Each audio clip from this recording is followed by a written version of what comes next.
All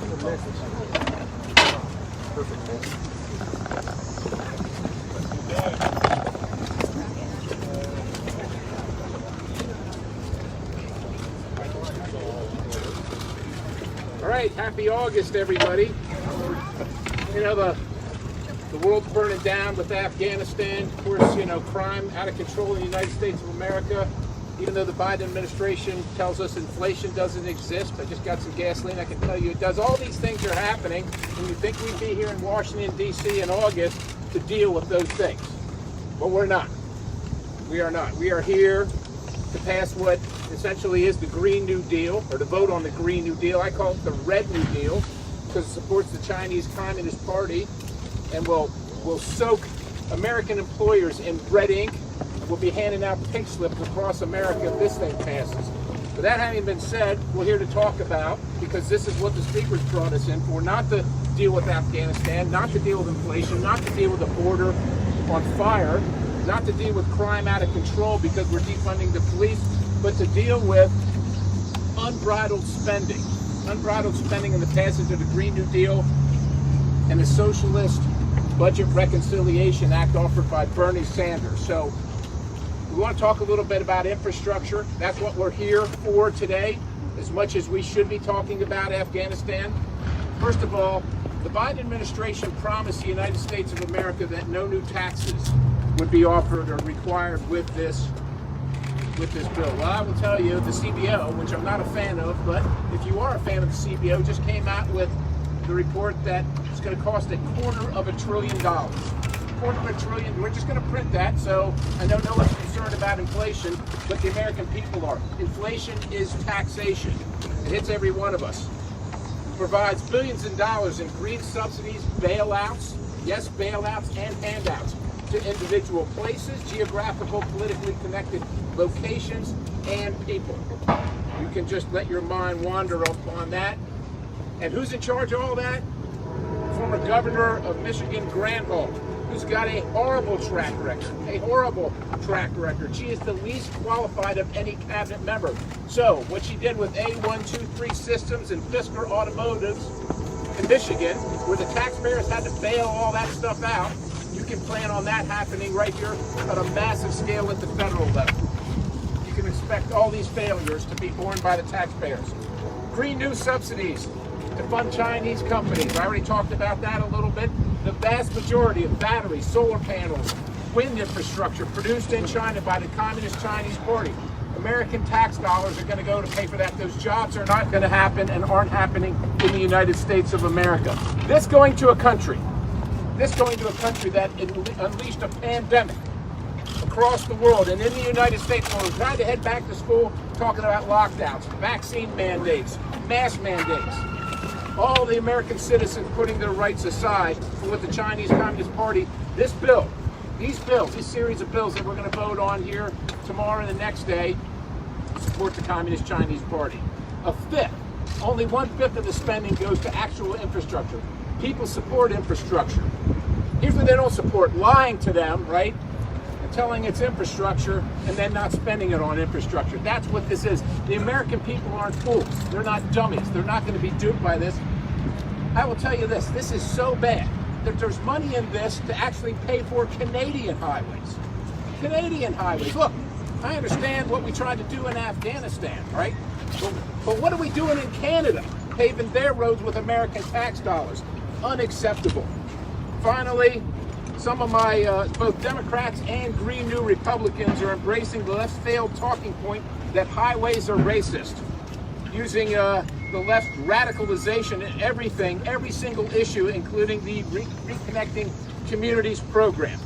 Now, ladies and gentlemen, I'm joined by many wonderful folks here from the Freedom Caucus, and you're going to hear from them. This is just another example of the Freedom Caucus. One of the founding principles of why we got into this was too much profligate spending. Right here, the coalition, the cartel of spenders, Democrat, Republican, liberal, conservative, alleged conservatives, spending American tax dollars places that they shouldn't be spent, misunderstanding what government is all about. One of the reasons the Freedom Caucus joined to speak for the countless number of Americans who feel like the swamp and the cartel and the connected people here in Washington, D.C. have left them behind and do not hear their voices. With that, I want to turn it over to my good friend from Texas. You know him, you love him, Chip Roy. I'm not sure how to follow that. Scott came back here a little fired up. I came back here in Texas attire, so I've got my jeans going here in the heat here in August. But look, it's great to be here with my colleagues, although I wish we were called back here to do the work of the American people that the American people expect us to do. You know, instead right now, when thousands of Americans are still on the outside of gates looking to try to get into the airport in Afghanistan, in Kabul, when we've got our assets, our planes, our helicopters, our Humvees, weapons, they're now in the hands of our enemy. Instead of sitting in here and having hearings, instead of having conversations about what we can do to push this administration to do its job, we're here to spend $3.5 trillion we don't have, and we're here to have the federal takeover of elections. That's what we're here to do. And let's make no mistake about what this $3.5 trillion bill is. It's a bunch of leftist nonsense that the American people don't want to see, with a massive takeover of healthcare, the expansion of the federal government to healthcare, a massive expansion of Green New Deal policies, trying to push us to being 80% carbon free by 2030. All of this stuff is the wish list of the progressive left and the squad. And that's why we're here in August. That's why the speaker calls us back in August while our people are on the outside looking in Afghanistan. You know, I really want the American people to understand what the priorities of the Democratic Party actually are. That's what it is. To push a socialist wish list onto the American people, undermine our economy, spend money we don't have, put the government into your health care, your doctors, and totally reshape the entire America we know in terms of our economy and our energy policy. And oh, by the way, amnesty for 10 billion or more. I mean, that's the reality of what's in this $3.5 trillion bill. And oh, by the way, we'll be voting on H.R. 4 in the name of the Voting Rights Act, a massive federal takeover of elections. Now that's purposeful, right? I mean, the new word is to say that somehow putting in voter integrity is somehow voter suppression is then somehow undermining the rights of people to vote. And it's far, far from the truth. If you listen to my Democratic colleagues, you would believe that the Voting Rights Act was not in force. It is. The Voting Rights Act is in force. They want to take it and they want to shove down the throats of the American people the lack of ability to use voter ID, the lack of ability to make sure that ballots are actually secure and have signature match. They want to stop the people in our states, in Texas and all the states that these great people represent, from being able to make decisions in their own communities, all under the name of the Voting Rights Act. Right? It's actually a disservice to those who have fought to defend Voting Rights Act to allow this to be politicized the way this bunch in this House of Representatives is politicizing. I'm going to turn it over to my colleagues, but let's just be very clear. The Democratic Party, the leadership of the Democratic Party, has no interest in standing up to an incompetent White House that has left our Americans on the outside looking in, and they want to come back and bring us here to Washington. They want to bring us back here to carry out their progressive leftist agenda.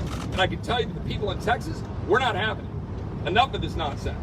They got to stop putting the leftist policies they want to put up front over the wishes of the people that we represent. With that, I will turn it over to, I'll turn it over to Andy Harris. Thank you very much. And look, I wish we were here to discuss the issues that you've heard about. I wish we were here to discuss Afghanistan, how to get our Americans out, how to get our Afghan allies out of Afghanistan. I wish we were here to figure out how to solve the rampant crime and murder problem that's going through all the American cities right now. I wish we were here to discuss how we're going to deal with inflation that's dealing with every aspect of our lives, whether it's buying a car, buying a home, buying gasoline, buying food, all these things. I wish we were here to figure out how to control the border, where we are expected to have 2 million illegal people crossing our border, basically with no opposition at all from this administration. I wish we were here as a position to deal with how we're going to deal with this COVID that will be with us for a long time. I wish we were here to come up with a plan for therapeutics for COVID, because we know the vaccines we have right now aren't effective against all the variants. I wish that's what we were here to do. That's what the American people expect us to do. But no, this week we are really here to deal with the $3.5 trillion spending bill that's being forced on Congress by the radical ultra-liberals in the Progressive Caucus. They are holding Congress hostage. As an appropriator, let me put $3.5 trillion in perspective.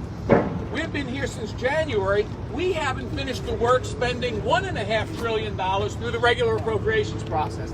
8 months later, we haven't finished that. But now, we're going to spend over twice that amount, and the promise is we're going to have it done by October 1st. We're not even going to have our regular appropriations done by October 1st, but now we're going to spend an additional $3.5 trillion. Money, every penny of which has to be borrowed, every penny of which is going to drop down to the bottom line of our federal debt. But let me tell you what's one of the most concerning things. Again, it's a position. This $3.5 trillion bill, we hear, will expand Medicare and be the first step toward the expansion of socialized medicine. Every senior in America should be very worried about the expansion of Medicare. Medicare is a program designed for seniors. It's designed, physicians will accept Medicare payments and hospitals will accept it because we're going to accept those payments, lower than regular payments, to take care of our seniors. Now the liberals want to take advantage of that and expand socialized medicine to expand Medicare. Seniors, be very wary of this. It's hard enough already to find a physician to take care of you in the Medicare program.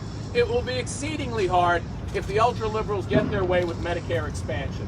We have to keep our eye on many things in this $3.5 trillion bill. This should be discussed for a year or 2 years, not for 1 month. With that, I'm pleased to introduce the gentlelady from Georgia, Ms. Green. Thank you for joining us, everyone, out here in the very, very warm sunshine. We shouldn't be here. Congress should be at home working in our districts. Unfortunately, the Speaker of the House sees this week as a time to pass her legacy, which is the Green New Deal. I find it pretty appalling and pretty shocking that Nancy Pelosi, who has always come across as a pretty tough woman to be, has actually given in and been bullied by the squad, the radical squad, into passing the Green New Deal this week within the $1.2 trillion infrastructure bill and the $3.5 trillion budget. Now, I'll tell you, as a woman who grew up in a construction company and owned and operated one for over 20 years, this infrastructure bill is not infrastructure. It's a bunch of woke identity politics wrapped up into a package that is step one of the Green New Deal. Only $110 billion of this $1.2 trillion actually goes to roads and bridges and real infrastructure. This is no bill. Not one single Republican should hold hands with Democrats and cross over the socialist bridge into the land of socialism. That's not bipartisanship, and no Republican should vote for infrastructure. No Republican should vote for this budget that is full passage of the Green New Deal, which will put the entire country of America and every single American citizen on our knees to China. Do you want to depend on China for the battery that you're going to have to use to drive your government-forced electric vehicle? I know I don't. I'd love to have the choice to have one or not. But this is what the budget does, and everyone needs to know it and understand it. By the way, America only competes by 10% in the lithium battery market, ladies and gentlemen. China dominates the lithium battery market by nearly 80%. That means that America's economy will go in the tank and China will dominate us. Over 50,000 trucks currently sit in Kentucky waiting on microchips from China, but we can't get them. That's what happens when you're depending on communist China for your needs in order to sell trucks. We can't sell those trucks. We're waiting on China. This Green New Deal, the Green New Deal that the Democrats are about to hand down on America is not going to help the poor communities. It is not going to help the people they're claiming it's going to help. It's going to hurt every single one of us, and any Republican that participates in it should be shamed and should never be voted for again. That's how serious this is. This is all happening while Americans are stuck over there in Afghanistan in the largest hostage crisis in U.S. history by a president that doesn't even know what he's doing and seems to be mentally incapable of these decisions. This is appalling, and we cannot stand for it. At the same time, today, they sped it up, the FDA sped it up, and I wonder, was it Joe Biden himself myself making that call to approve the Pfizer vaccine that now in studies is showing only 40% effectiveness. We all want an end to COVID. We do not want anyone to die. But isn't it questionable why they would approve something that's only 40% effective and people are still getting COVID and spreading COVID even though they're vaccinated? And guess what? If you've had your vaccine, too bad, you still have to wear a mask, and your children have to wear masks, and it continues on and on and on. This administration is out of control. Democrats are out of control. Nancy Pelosi, who I kind of respected for being slightly tough, guess what? She's not tough at all. She's given in to the biggest bullies in her party, who are basically communists. That's why. Shame on all of them. We have to vote no. The entire GOP conference must hold together, vote as a block, voting no to infrastructure, no to the budget, and no to the federalization of our elections. Thank you very much. And now I hand this over to President. As others have said, we should be talking about other things, as this administration has demonstrated it won't protect our borders, it won't protect us in our cities, and it won't even protect Americans in places like Afghanistan. And yet, they think it's such an emergency to call us back from our districts so they can ram through $5 trillion worth of spending. And one of the greatest threats to our country is our fiscal situation and the reckless and irresponsible spending by this president, Democrats in Congress. Paying interest on the national debt is actually already the third largest budget item that we have, and inflation is at the highest levels it's been in 40 years. Biden's planned $7 trillion in spending in his first 7 months is unprecedented in the history of our country, and a greater percentage of our GDP than that was spent by FDR or LBJ. To my Republican colleagues, and I'll echo the remarks of Congressman Green, to my Republican colleagues, when we talk about the 1.2 infrastructure bill that was supposedly bipartisan passed to us from the Senate, even if you believe that we have an infrastructure crisis, which we don't, that's the one crisis Biden has not yet created, even if you believe that that bill is paid for, which it's not, even if you believe that voting for it will prevent the Democrats from passing the $3.5 trillion massive package or changing the filibuster or not passing it through reconciliation, none of that will happen. Why would we still, if you believed all those things, vote for $1 trillion of terrible spending that's bad for the country just to get $100 to $200 billion worth of what is traditional infrastructure money? We don't have the money. The bottom line is we don't have the money. No matter how good some parts of the 1.2 trillion might be, a little sliver of it, we don't have the money. The latest combined $5 trillion in spending will put us on a path to increase our national debt from the current $28 trillion to $45 trillion in 10 years. All to fund, as others have said, amnesty for some 10 to 20 million illegal aliens in our country, to greatly expand and further bankrupt Medicare more quickly, to pass extreme environmental, energy, climate policies, the Green New Deal, all to transform us into a Marxist socialist country. Alexander Fraser Tytler famously said more than 200 years ago, how prescient. He said, I quote, "A democracy cannot exist as a permanent form of government. It can only exist until the voters discover that they can vote themselves largesse from the public treasury. From that moment on, the majority always votes for the candidate promising the most benefits from the public treasury, with the result that a democracy always collapses over loose fiscal policy, always followed by a dictatorship. The average age of the world's greatest civilizations has been 200 years. These nations have progressed through this sequence, from bondage to spiritual faith, from spiritual faith to great courage, from great courage to liberty. Think of our American Revolution. From liberty to abundance, from abundance to selfishness, from selfishness to apathy, from apathy to dependence. Think where we are today. And then from dependence back into bondage. This spending package puts us on the path to bondage, and I'm proud to stand with my colleagues in opposing it. All right, Mary Miller. Come on. Thank you. So I'm returning today very tired because I didn't sleep last night. What is happening in Afghanistan is outrageous. We've abandoned Americans, our allies, and billions of dollars worth of military equipment. It's crises upon crises. In addition, the open border. These are things that keep me up at night. And when they talk about bondage, I'm a grandma of 17 children. It's bondage for our grandchildren and our great-grandchildren. We should weep and mourn over what we are leaving them. I always told my children, the government has no money except what they take from you.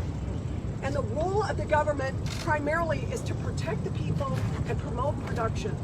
All of us here are for infrastructure. We want infrastructure.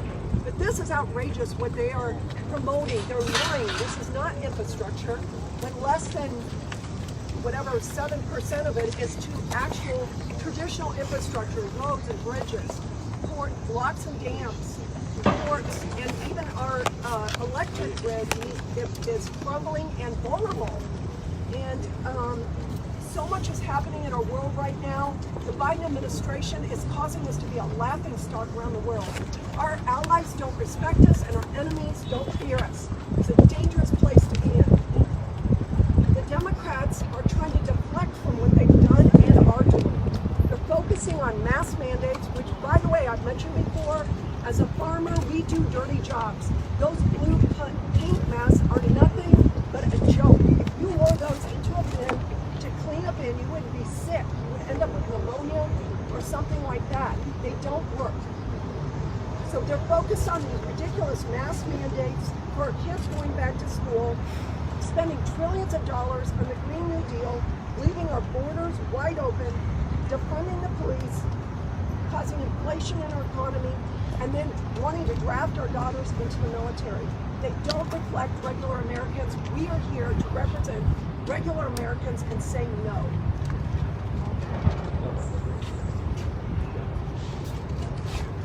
Well, I'm glad to be here with my colleagues. They've made great points. I will tell you that the only thing I want to hear from this administration is that they're going to empower our great military over in Afghanistan to go city, town, every single door to door and get our Americans out. What are they thinking? Why don't they go there and do the right thing? Unleash our fighting men and women. Tell the Taliban that you don't get to set deadlines for us. We'll leave when we're ready to leave and not a day sooner. And oh, by the way, you harm one single hair on one single head of one of our soldiers or our friends, and you want us to talk about shock and awe, you'll be sorry you existed. That's what the Taliban needs to hear. It's ridiculous that this Democrat administration and this Congress is focused on this. The border. Why are we focused on the border? Let me tell you how bad it is. Mary talked about the masks. Pelosi has decreed, she's like the Gestapo, I call her a Gestapolosi. Okay? Gestapolosi has decreed that members must wear masks or get fined. That staff members can be arrested and jailed. She is the Gestapolosi. It's unbelievable that she's doing this kind of stuff. Scott Perry is exactly right. Their bailout bill, where there are a bunch of handouts and bailouts, and I would say even the liberal socialists, Scott, they're the only ones that make out on this deal. They have actually, Bob Good's right. What Alexander Tytler said in 1787 from the University of Edinburgh in Scotland. When he talked about that democracy can exist, the Democrats have discovered that they can bribe Americans with their own money. With their own money. This bill is a travesty.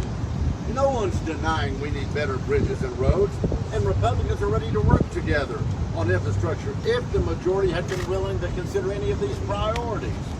In the Starter Act on our wastewater infrastructure bill is one example. Infrastructure should be bipartisan. Should be bipartisan, like it's been in the past under, Republican leadership. But that's not how Speaker Pelosi is operating. She's spending her last days a bit more conciliatory toward Republicans, don't you all think?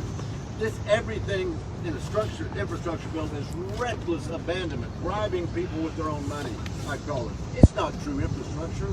You've heard the numbers, 110 billion with the B of the so-called 1 trillion plus bipartisan infrastructure package that the American people generally consider infrastructure. No, that's what it ought to go for. What they want, roads, bridges, and the like. The remaining $1 trillion are Green New Deal provisions. I'm here to tell you it's raw New Deal is what it is. One of my colleagues is right. Pelosi has capitulated to the far left group.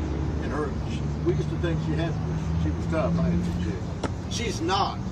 And she has capitulated to the far extreme left. And she's going to pay that price. For example, like an insane plan in the bill to replace air travel with trains. Well, that's just great. I want to see our Hawaii members come over here on trains. That's just great. She's brilliant. Another example, $66 billion to help fulfill AOC's vision for massive expansions of Amtrak and other rail, while explicitly eliminating taxpayer accountability from Amtrak's mission. You can't make this stuff up. I didn't know there was racism in highways. Did y'all know there's racism in highways? That's their battle cry, their rallying cry. Part of the $110 billion earmarked for rebuilding roads and bridges is dedicated to fixing, you can't make this stuff up, quote, racism physically built in some of the highways, end quote. Transportation Secretary Pete Buttigieg described that. Racism in highways. It's unbelievable. It's unbelievable. They want to give woke regulators oversight on broadband expansion. Well, isn't that great? We're all going to have woke up one day and really regret that if it passes. That's the oversight to decide whether and when broadband expansion occurs and mandates regulators not to use federal funds in a way that, quote, discriminates on the basis of gender identity. Highways, broadband. Can you say, you're talking about they're going to have people who can literally decide what you see on broadband. This whole bill simply pushes the left's social justice mission. The term equity is included 64 times. 64 times, and I'm here to tell you it's nothing but equitable. But it's nothing equitable, period. But the real problem is in the spending. Isn't that what it all boils down to? Follow the bouncing dollar. The package calls for $550 billion in new spending over 5 years. You heard about it. But the bill won't even cover that amount in offsets for over 10 years. Mary was right. We're putting our children and grandchildren at the bottom. Worse and worse and worse. Friends, everything is transportation. New thing they've come up with. It's just like everything else the Democrats have been pushing through this year, a Trojan horse for the radical Pelosi-Biden agenda. People better wake up. Don't forget Speaker Pelosi promised, I won't put it on the floor until we have, quote, the rest of the initiative. She lied, apparently. No one should support this package because it opens the door to Democrats' even more irresponsible reconciliation package, which even in the middle is dead smack in the middle of an unresolved border crisis. The White House wants to give massive amnesty. You heard the figures earlier. Lord help us if we don't stop this bill from passing. I tell you what, I hope Americans are waking up. 2022 can't get here quick enough. We are going to barnstorm and take back this house. I'm going to yield now to my good friend, Mr. Clyde.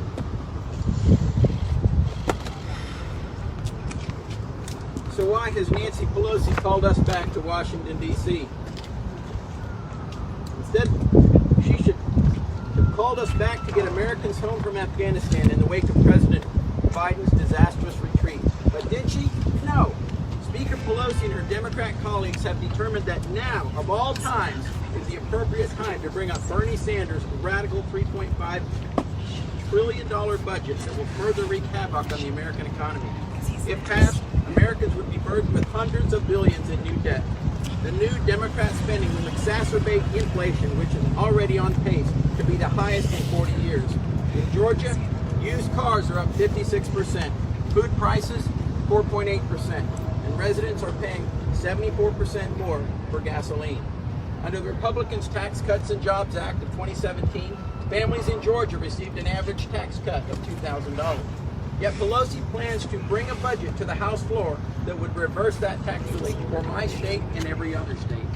Democrats plan to break new ground in expanding the federal government's footprint by establishing new social welfare programs to expand government-run health care, to create the Civilian Climate Corps to carry out Representative Ocasio-Cortez's Green New Deal agenda, This budget will give amnesty to millions of illegal aliens. And one of the worst ones, potentially increase the size of the IRS by thousands of agents. You know, as someone who has personally experienced IRS abuse, so much that I was asked to testify against the IRS in 2015, the commissioner at the time, Commissioner John Koskinen, was forced to publicly apologize to me and the other two witnesses. And then Congress even named a federal law after me, the Clyde Hirsch-Sowers Respect Act, and it was that law that took away the civil asset forfeiture authority that the IRS was abusing for the purposes of extortion. So don't tell me that increasing the IRS is for the purpose of helping each and every one of us do our tax returns more efficiently. No, this would be to further weaponize them against political enemies.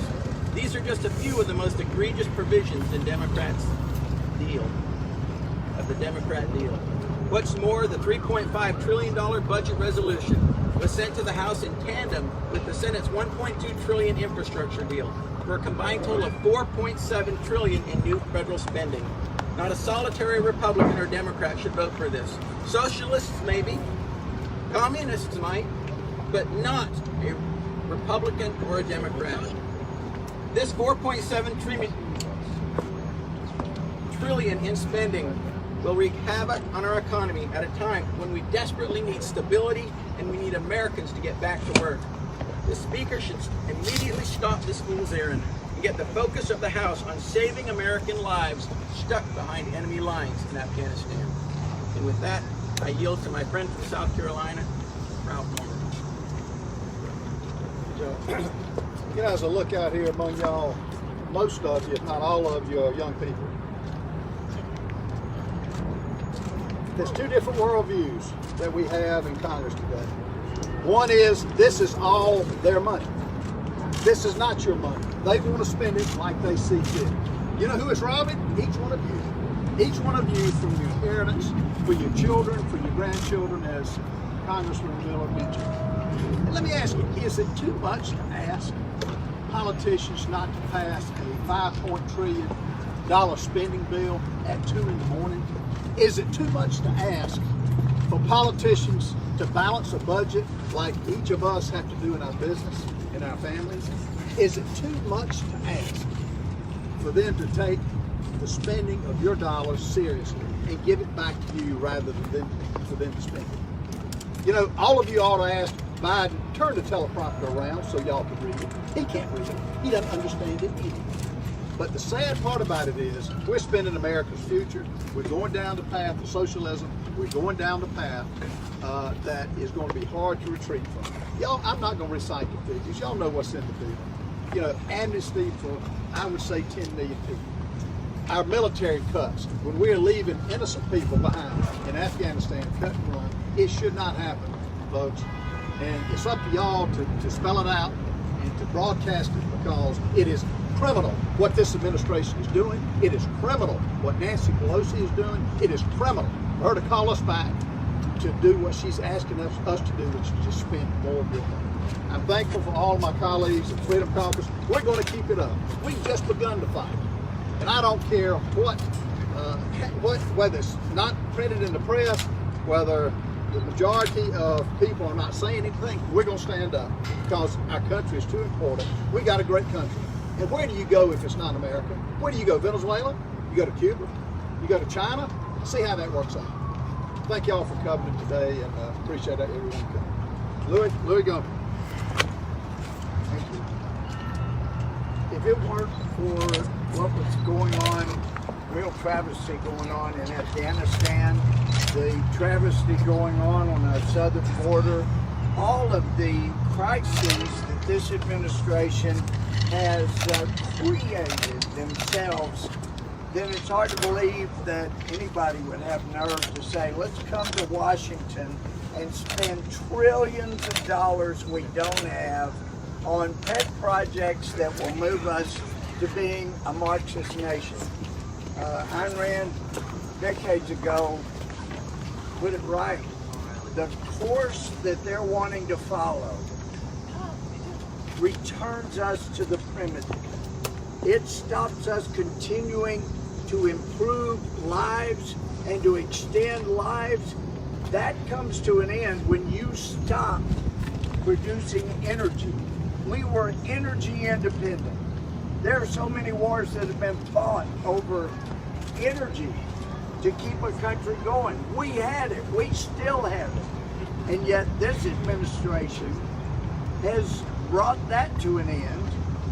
They've sent a message to our potential allies around the world. You can't trust us, at least not a Democrat president. They couldn't trust Jimmy Carter. They couldn't trust this president. He is walking away and saying, let's turn around and bankrupt America while our allies are being killed. Now, over the last decade, there's a few of us that have met with some of the leaders of what was the Northern Alliance in Afghanistan. They're begging for us to keep our promises. This administration doesn't care. They're more focused on running up the debt that will bankrupt America, create chaos, and give the Marxists a chance to take over like this was 1917 or 18 in Russia. It's got to stop. And we've got to have people that call themselves Republicans set aside their desire to please the New York Times and Washington Post and do what's right for America. And that is not to continue spending trillions of dollars. I don't know if you remember, some of you may not, but during the Obama administration, that first couple of years, Standard & Poor's said you can't keep running up $1 trillion a year in debt and not end up having your debt downgraded. And Standard & Poor's, fortunately, was the only one that did. But now, this administration is multiplying the amount of debt. We're in trouble financially, and this administration is determined to take us down the tubes and someday be heralded as the great leaders that opened the door to Marxism taking over America. And just as my friend have said, there'll be no place else to go.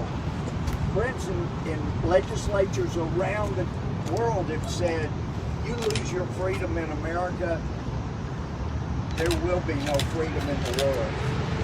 You're the last hope. And that means we have got to have leaders here, even with D behind their name, to say, you know what, enough is enough. And as Arthur Laffer, the great economic advisor to Reagan, said, you want to go add more tax to the federal revenue, you'll never get it with the mega wealthy. They can pick up, move, they can change the way they do business. They can change everything so you won't get more taxes. And what does this administration do? And Pelosi and Schumer, we're going after the mega wealthy. As Laffer has pointed out before, that means middle class. Grab your wallet. They're coming for you. The mega wealthy will not be taxed. They're coming after you. So get ready.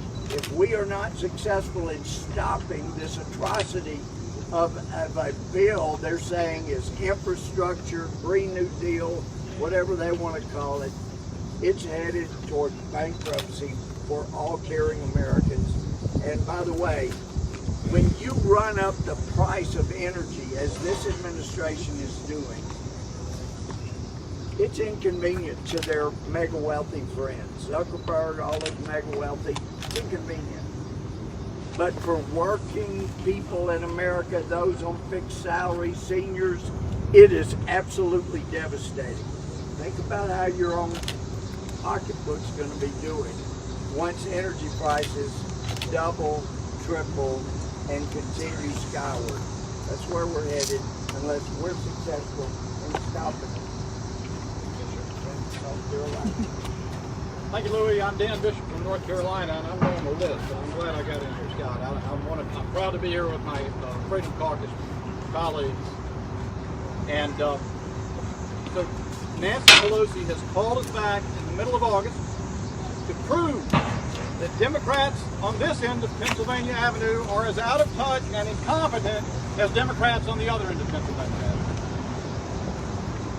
$3.5 trillion in additional wasteful spending, $1.8 trillion in higher taxes that will kill jobs, reduce wages, and fuel even more inflation.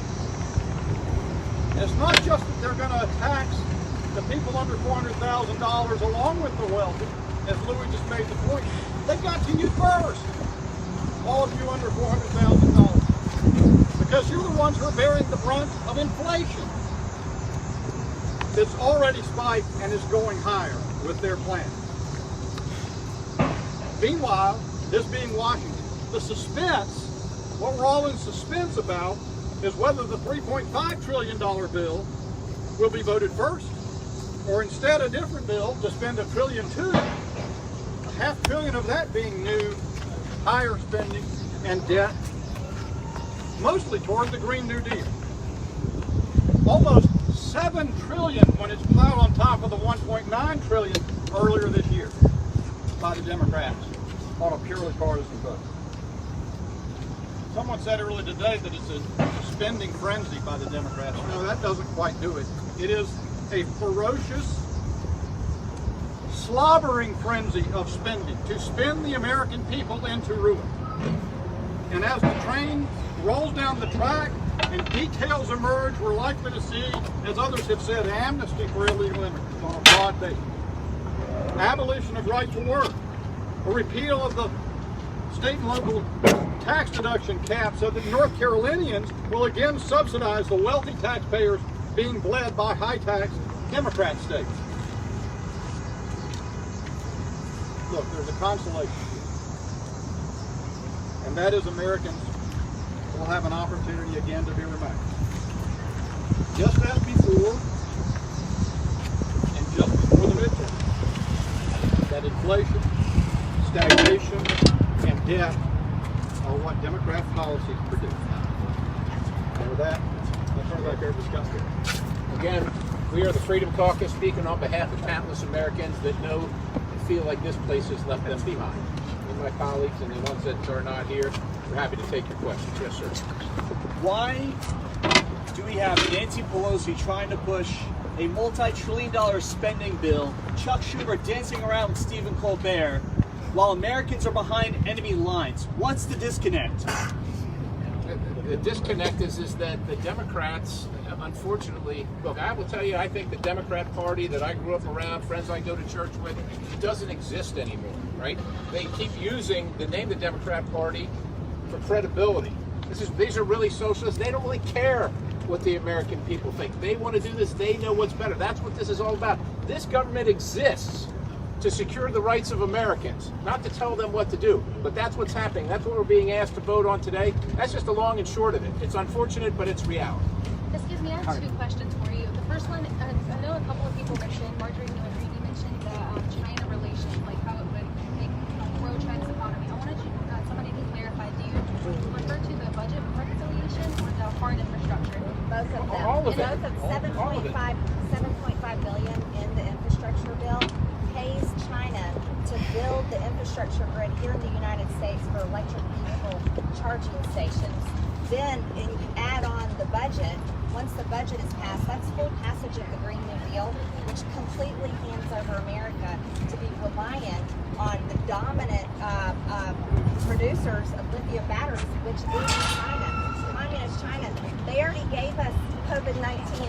We do not want to depend on this enemy, Communist China. And so, yes, it's both of them together. You hear some Republicans talking about that, oh, the infrastructure is okay. No, it's not okay. It is absolutely not okay. Both of them have to be stopped. And if this conference would grow courage, we can stop both of those bills. Okay, second question. How much are you hopeful that those moderate Democrats will stop that reconciliation? Do you think Neither Democrat or Republican should vote for this bill. It's anti-American. That's just the bottom line. So we got to rely on them to listen to their constituents. If their constituents are aware of what's in it, they will not be Congresswoman Green said that Republicans who vote for either of these bills should be voted out, should be shunned by other Republicans. Is that a shared sentiment among this caucus that your colleagues should be voted out? We would hope that American citizens represented by people that vote to bankrupt their country and hand over their infrastructure to the Communist Party of China will vote accordingly. What And if they action don't vote accordingly, should they be voted out? Hey, Scott, look, I'm just over here to say, I was saying yes. I mean, it's absolutely absurd. You had 19 Senate Republicans vote along with Democrats to advance a $1.2 trillion bill with infrastructure that, as my friend from Georgia said, massively empowers the Chinese, massively empowers the Department of Transportation, massively empowers the federal government over the American people, doesn't spend money the way they want it to be spent, massively increases the Green New Deal. Also, they can go home with crumbs to their constituents. We have a country to save. Republicans should act like it. Would you campaign against them? Sorry, thank you. So can I just take a quick turn to latest news? Can we get your caucus's reaction on the clearing of the officer who shot Ashley Babbitt on January 6th? Look, we might have different opinions about that, but if we don't know the facts, we weren't in the room. We're going to have to believe that justice was done, whether we like it or not, or whether it seems appropriate or not. That's how our country works.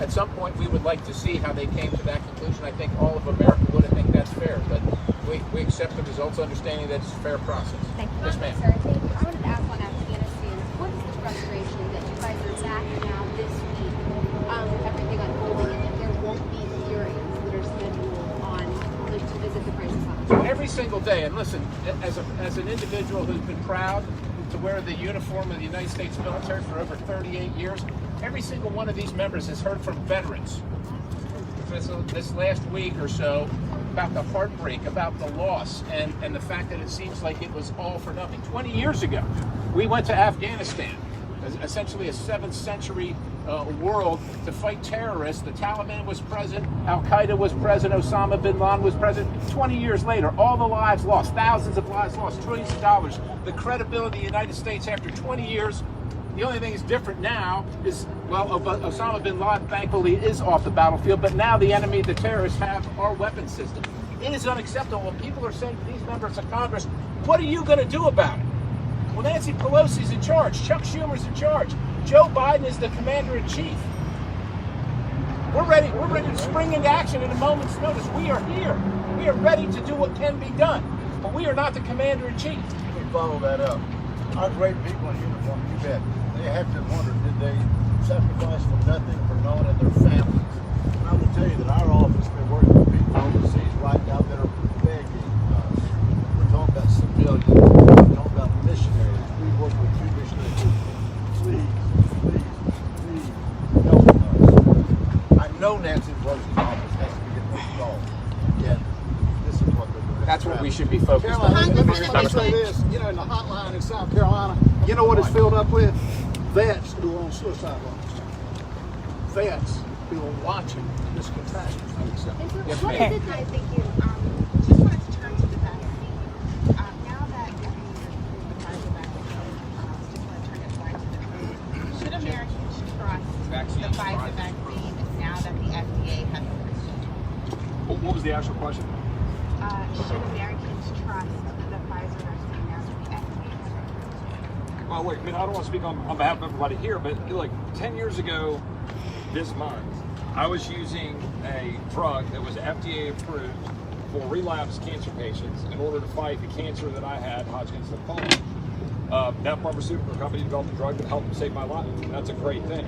I'll tell you that the FDA right now is standing in the way of a lot of drugs getting to the American people that they could use across the board, right? I mean, right now, a lot of us support and believe in right to try. We believe that the FDA ought to, frankly, actually get out of the way of the ability for American people to try drugs that are on the market. Right now, we believe that all Americans should be able to avail themselves of these vaccines and should make that decision between them and their doctor for what's in the best interest of them and their families, and then go forward and conquer. Look, right now, the stat I just saw on the TV earlier, looking at the website, I think we're at like 72% of 12 and older Americans have had one shot of the vaccine. 72%. That's an enormous number of our population in a short period of time. And right now, the media should be focused on what we're dealing with in Afghanistan and focused on the fact that we've got a great vaccine that's out there for people to be able to avail themselves of if they want to. Freedom to be able to go to do that. But Congressman Green, you If I may, what we shouldn't do is mandate anyone to get the vaccine, and certainly not our military. I had 2 Marines contact me this week and tell me their superior said they were going to be dishonorably discharged if they didn't get the vaccine. Wow. That's a travesty. That is unconstitutional, and it's mistreatment of our military, who's been told that they're the problem by this administration. If this military leaves, what are we going to be left with? If I may. There's one more, ma'am. Back to Afghanistan. If there were hearings, let's say, in the next 2 weeks, what questions would you have? What would you want to ask in terms of what went wrong? Why were there so many SIV applicants backed up in our system? What questions specifically would you have, and what changes would you demand? Okay, so I'm going to answer this, generally speaking, for me standing in front of the body here. The priority has to be to get American citizens out safely, period. Number one, that has to be the focus. After that, what happened to our equipment? Why was it left in the hands of terrorists? And then what are you doing to secure the United States of America? They opened up the prisons in Bagram. There's Al-Qaeda, ISIS in there, Khorasan group. The southern border is open. People on the terrorist watch list have already crossed the border. What are they doing to secure the border? And then finally, not least of which, but what was the decision-making process? Who was involved in it to allow this travesty to happen? There was a plan for a conditioned withdrawal, a phased conditioned withdrawal under the last administration. Why was that not what followed? Why are Americans in peril? Why has the credibility of the United States of America been destroyed by one person's capricious decision? With that, I'll close. Thank you very much.